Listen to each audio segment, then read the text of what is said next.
কিছুটা আপনি খাওয়ার জন্য রাখবেন না।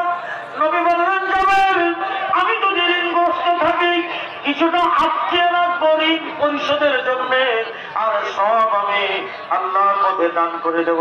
আমার ভাইরা বন্ধুরা আমার, আল্লাহর নবী কিয়ামতের দিন মুসিবতের মাঠে সাহাবীদের বলেন, দুনিয়াতে যারা বিদায়ের আগে রেখে যাওয়া পদচিহ্ন রেখে যায়, আল্লাহর নবী বলছেন কিয়ামতের দিন হাসরের ময়দানে ওই আগ জাহান্নামের আগুন প্রতিরোধ করে দেবে।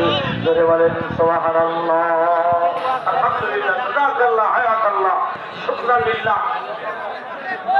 কি এই সব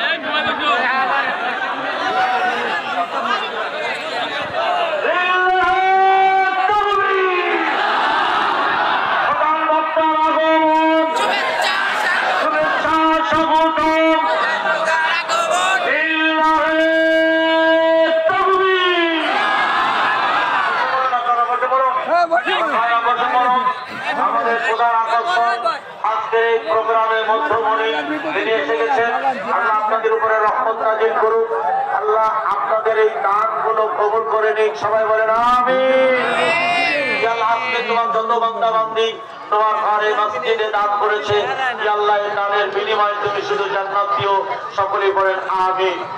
সম্মানিত সুধী মণ্ডলী, যেহেতু আমাদের প্রধান আকর্ষণ আজকের এই প্রোগ্রামের মধ্যমণি মোহতারাম শাইখ আব্দুর রাজ্জাক বিন ইউসুফ সাহেব এসে গেছেন, আমরা আল্লাহর কাছে শুকর আদা করি। সবাই বলেন আলহামদুলিল্লাহ, আলহামদুলিল্লাহ। সম্মানিত সুধী মণ্ডলী,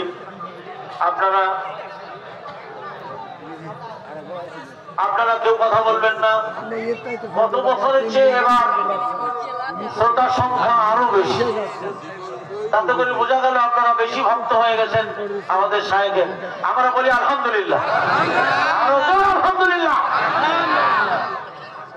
সাইডে জায়গা আছে, আপনারা দাঁড়িয়ে না থেকে আপনারা বসে পড়ুন। শাইখ আপনাদের এই নিরাপত্তা দেখে খুশি হবে এবং অন্তর থেকে দোয়াও করবে। চাকমার কথা যে মানুষগুলো নীরব হয়ে ইসলামের কথা শুনবে, দ্বীনের কথা শুনবে, কোরআন সুন্নাহর কথা শুনবে, যেন কোন রকম হইচই হট্টগোল না হয়, আমি এই অনুরোধ রেখে আজকের মতো আপনাদের কাছ থেকে বিদায় নিচ্ছি। আসসালামু আলাইকুম।